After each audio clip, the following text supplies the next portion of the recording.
warahmatullahi wabarakatuh. Perkenalkan, kami dari kelompok 8 mata kuliah Teori Akuntansi dengan dosen pengempu Ibu Neneng Hasanah. Tujuan pembelajaran kita kali ini untuk memaparkan materi perumusan teori akuntansi. Sebelum ke materinya, baik, perkenalkan nama anggota kami, yaitu ada Kak Alifian Aida Nurhaliza dan saya sendiri Adinda Ramadhani. Ada Kak Nur Handayani dan yang terakhir Kak Nurul Atika. Baik, langsung saja ke materinya, yaitu teori dan pembuat kebijakan akuntansi. Teori akuntansi memiliki peran yang sangat penting dalam pembentukan kebijakan akuntansi. Dalam praktiknya, pembuatan kebijakan akuntansi tidak bisa lepas dari pengaruh 3 elemen, yaitu yang pertama ada teori akuntansi sendiri, yang kedua faktor politik, yang ketiga kondisi ekonomi. Selanjutnya ada peran teori akuntansi. Teori akuntansi bertindak sebagai dasar konseptual dalam pengembangan prinsip dan standar akuntansi. Tanpa adanya teori, standar yang dibuat menjadi tidak terarah dan tidak ada acuan yang jelas untuk menyusun praktik yang logis dan dapat diterima secara luas.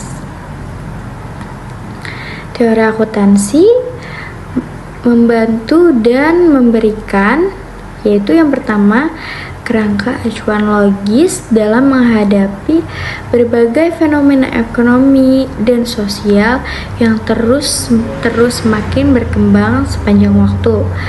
Yang kedua, landasan tradisional dalam menyusun teknik akuntansi dan laporan keuangan.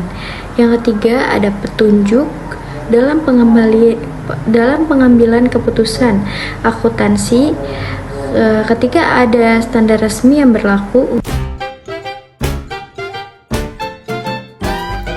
Dalam penyusunan kebijakan akuntansi, teori tidak bekerja sendirian.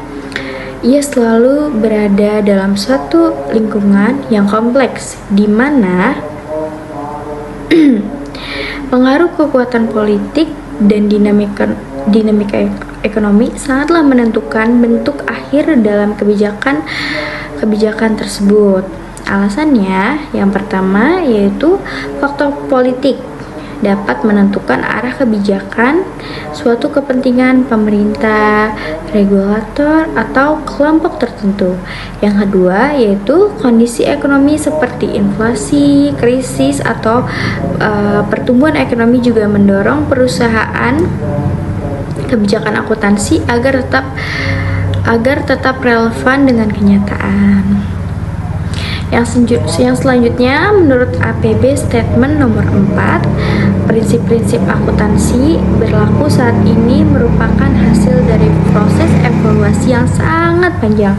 Seiring berjalannya waktu, standar teknik pencatatan bisa saja berubah-ubah, terutama sebagai respon terhadap yang pertama yaitu perubahan kondisi sosial dan ekonomi, yang kedua kemajuan teknologi dan ilmu pengetahuan, dan yang ketiga kebutuhan pengguna laporan keuangan yang semakin hari semakin kompleks.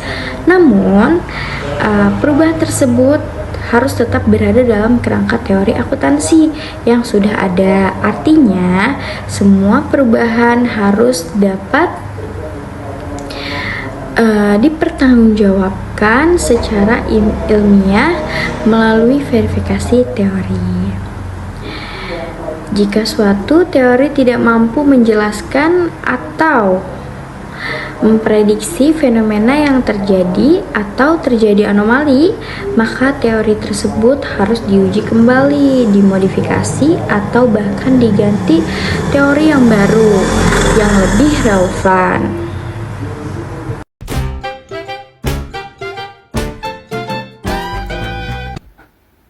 Oke, untuk selanjutnya itu ada metode perumusan konstruksi teori akuntansi.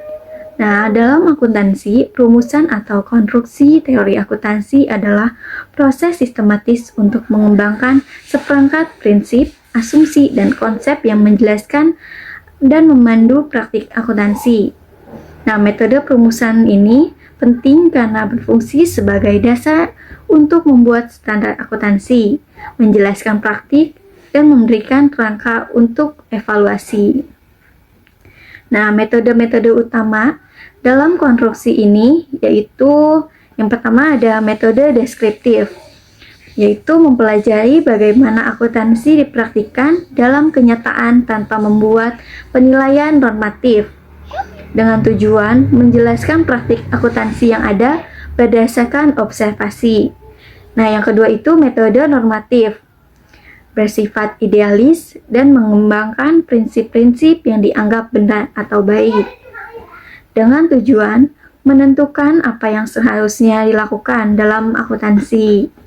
Nah, yang ketiga itu ada metode positivistik, yaitu menggunakan pendekatan ilmiah untuk menguji hipotesis berdasarkan data empiris, dengan tujuan memprediksi dan menjelaskan praktik akuntansi.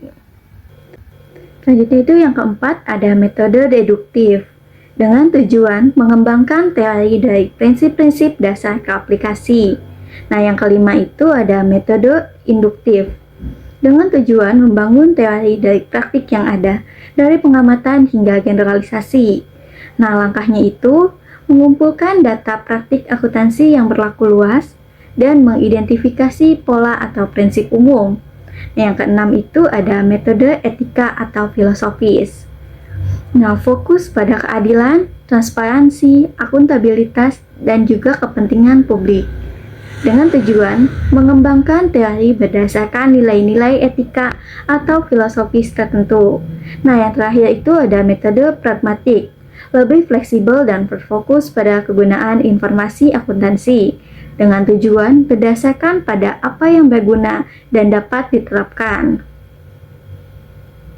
Oke, selanjutnya di sini saya akan membahas mengenai pendekatan dalam penerapan teori akuntansi.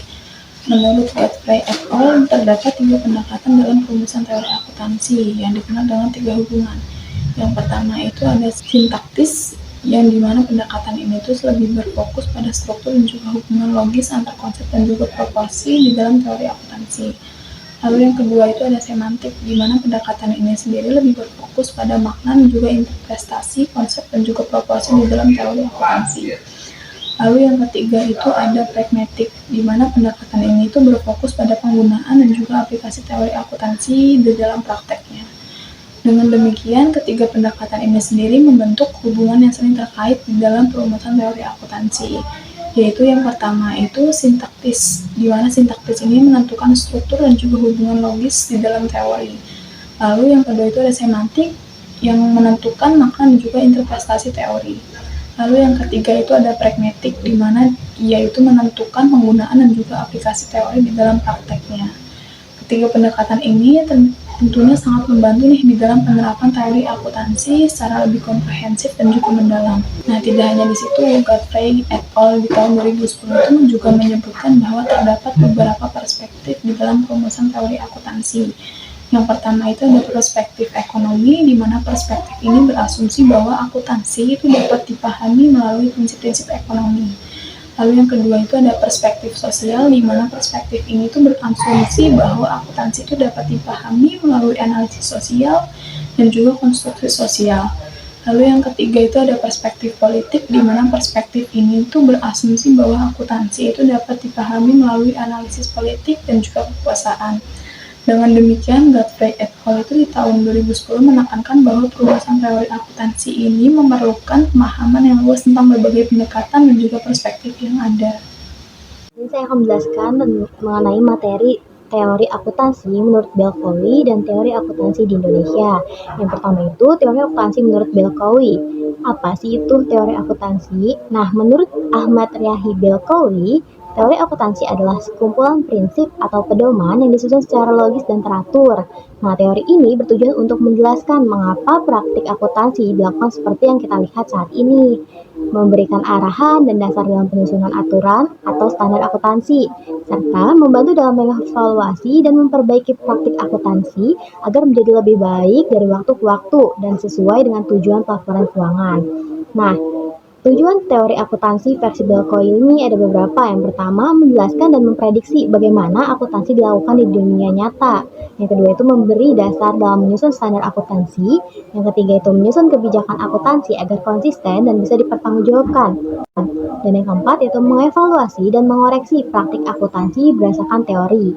Selanjutnya ada jenis-jenis teori akuntansi menurut Belkowi.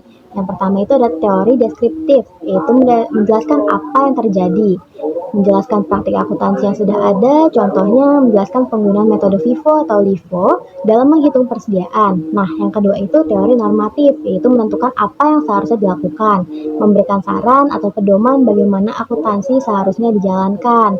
Contohnya itu mengusulkan agar aset tetap dilaporkan dengan nilai wajar atau fair value. Terus yang ketiga itu ada teori berbasis nilai atau value based. Nah, itu melihat bagaimana laporan keuangan mempengaruhi keputusan ekonomi bagi para pengguna laporan.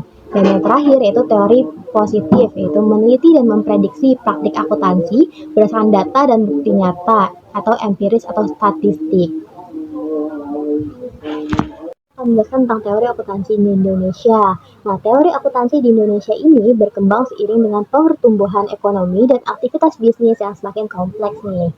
Nah, selain itu, ternyata pengaruh globalisasi juga turut mendorong kebutuhan akan standar akuntansi yang lebih seragam dan transparan. Adapun salah satu faktor penting lainnya adalah penyesuaian dengan standar internasional, khususnya yaitu IFRS, yang dimana ini menjadi acuan dalam harmonisasi pelaporan keuangan di tingkat global.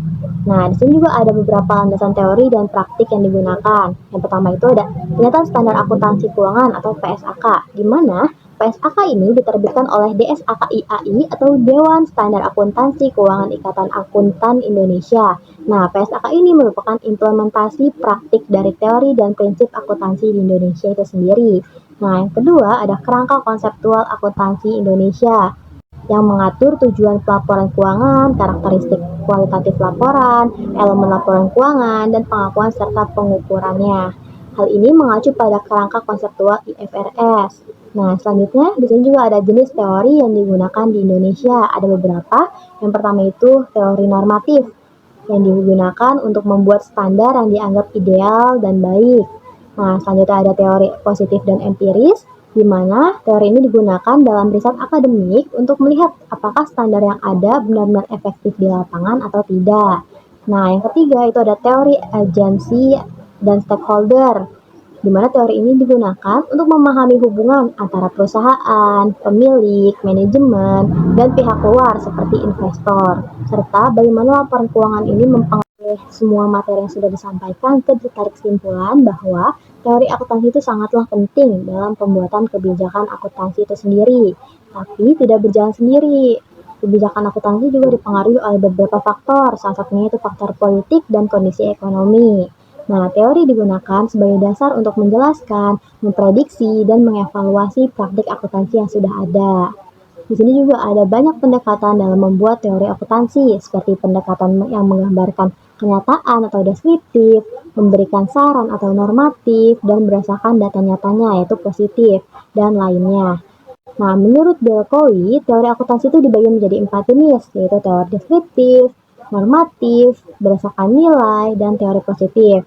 Dari masing-masing teori ini juga punya cara pandang sendiri dalam melihat praktik akuntansinya.